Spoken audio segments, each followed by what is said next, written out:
Welcome to How to Cook That. I'm Reardon. Now, lots of people in the comments have been saying things to the effect of, she's the Bob Ross of baking. Now, I didn't even know who Bob Ross was, so I had to go watch some of his videos. And then Ethan and James asked, could I follow a Bob Ross oil painting tutorial, but use the ganache paints like I did for the Starry Night video many years ago?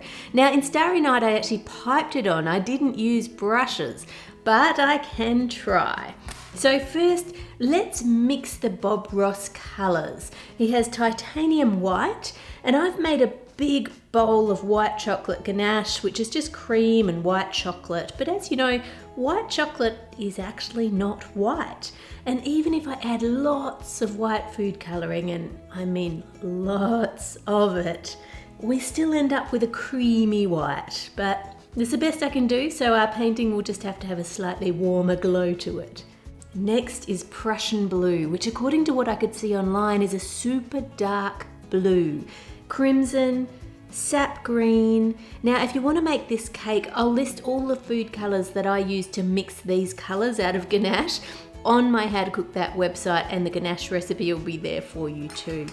The tools Bob uses to paint are a 1-inch and a 2-inch brush, a fan-shaped brush, and a couple of palette knives. And of course, a huge paint palette. Now I couldn't find one this big, so I actually made my own out of wood using a router, so now I have a paint palette. Speaking of making things, today's video is sponsored by Squarespace, an online platform where you can make your own website or online store. More about that later. As well as the palette, we are of course going to need a canvas.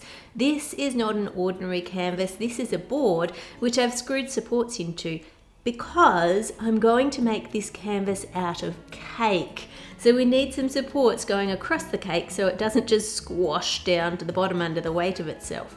So cover that in foil and stack up 4 trays of cake with buttercream in between the layers, and then cover that in a thin layer of buttercream, and then add a layer of white chocolate ganache. Now I'm making this cake in the same size that Bob Ross does his paintings. Standard 18 by 24 inch canvas up here. Once it is all covered in ganache, lay it flat on the bench and then cover it with a layer of white fondant. Smooth that out. Now we want this nice and flat so there are no bumps that catch the ganache when we try and paint, so we don't ruin the picture.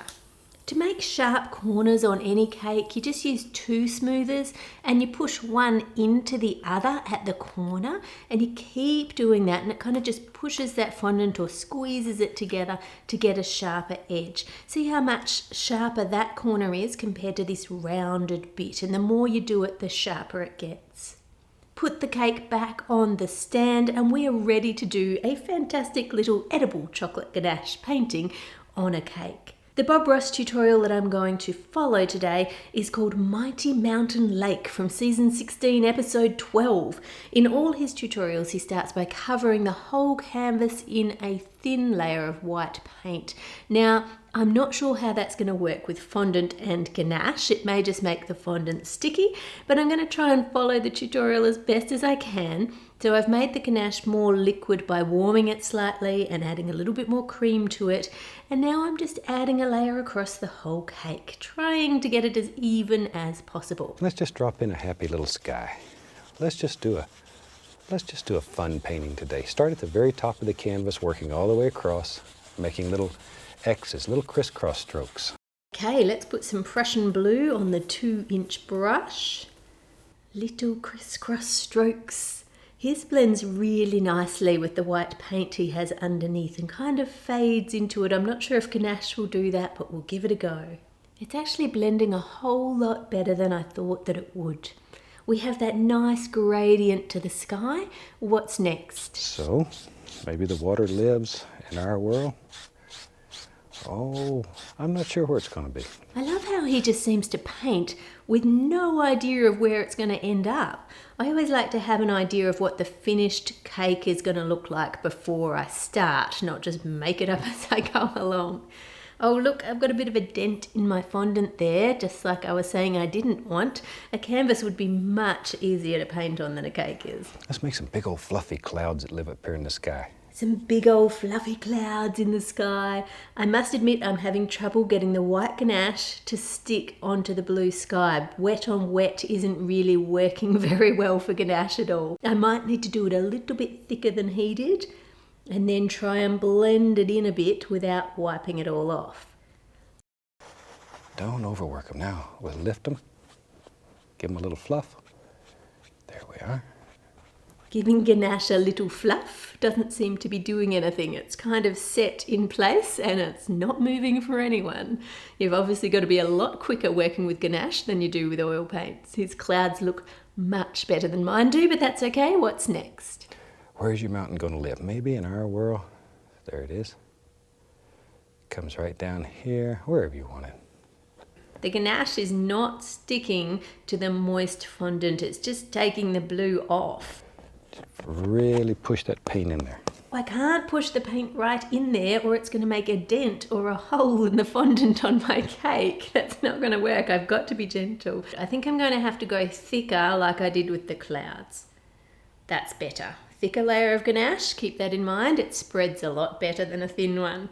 Did you know that Bob Ross was once an Air Force Master Sergeant? He said he was the guy who had to scream at people and be a mean and tough person. It's a bit hard to imagine now you see his paintings. He did promise himself if he ever got away from it, he wasn't going to be that person anymore. So I think we can learn something from his life, not just how to paint, but if you're stuck in a job that you don't like, do your best while you're there. He was promoted to Master Sergeant and he was there for 20 years, so he must have done a good job while he was there. But at the same time, don't give up on your dreams. He painted in his spare time. I've dipped my brush into a bowl of hot cream and that seems to be helping to make the ganache a bit more brushable. It seems to be blending a lot better than it was before. Now then, let's go up here, get our little roll of paint on the small knife, and let's begin picking out some of these little highlights. Touch, no pressure at all. But absolutely no pressure with a knife. If you put pressure, it's going to look like you iced a cake. I wish Bob Ross was alive to see that we actually are icing a cake. That's what we're doing. This is so much fun. All mountains should be topped with chocolate. If you climb to the top, you get chocolate, and that would balance out the exercise with the treat. Great, balanced diet there. The ganache definitely doesn't spread as easily as the oil paints do, but it is totally doable. You should give this a go. It's lots of fun. Or if you really are too scared to do it, you don't want to ruin the cake, and you know an art lover that you want to make this cake for, just make them a blank canvas cake and then give them homemade tubes of ganache paint. Put on a Bob Ross tutorial for them and let them go for it. They can effectively decorate their own cake. That's perfect. I do show you how to make paint tubes in my Starry Night video from 6 years ago, and I'll link you to that one at the end.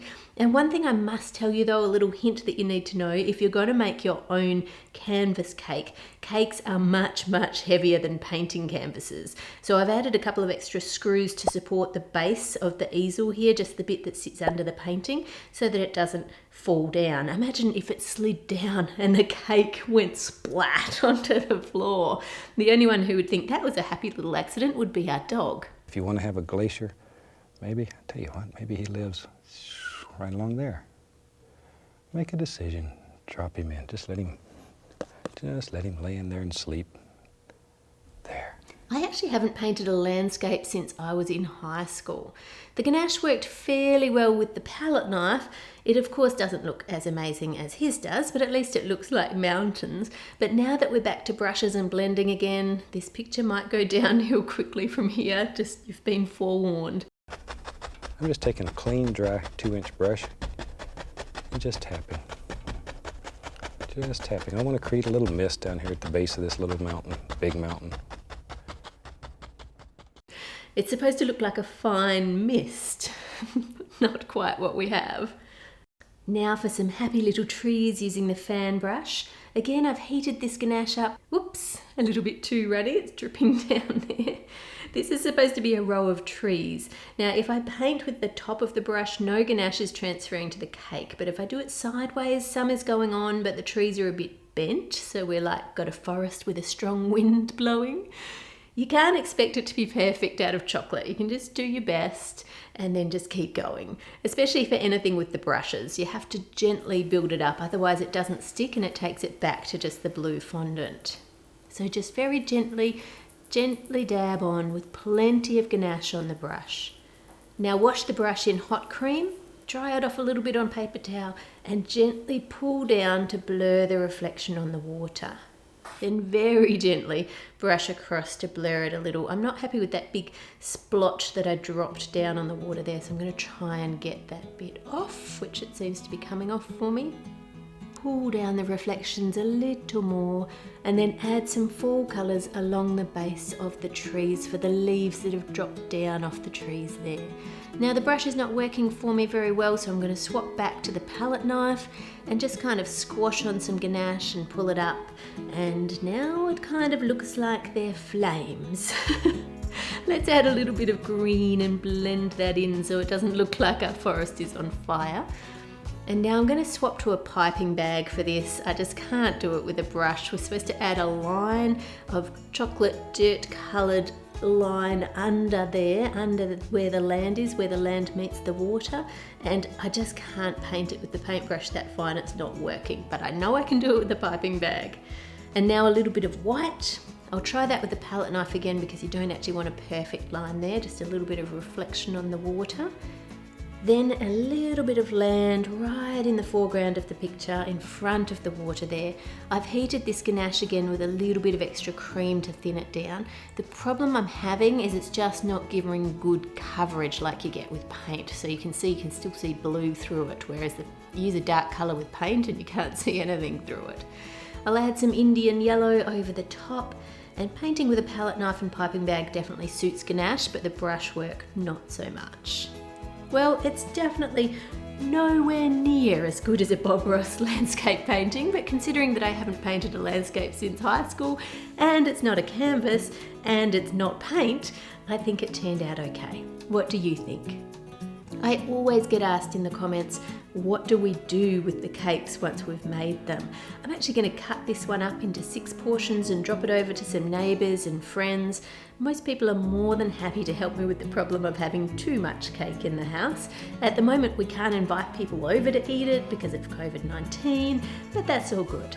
With thanks to my patrons for their amazing support of this channel. Check out the Van Gogh video here so that you can make your own paint tubes, and make it a great week by being kind to others, and I'll see you on Friday.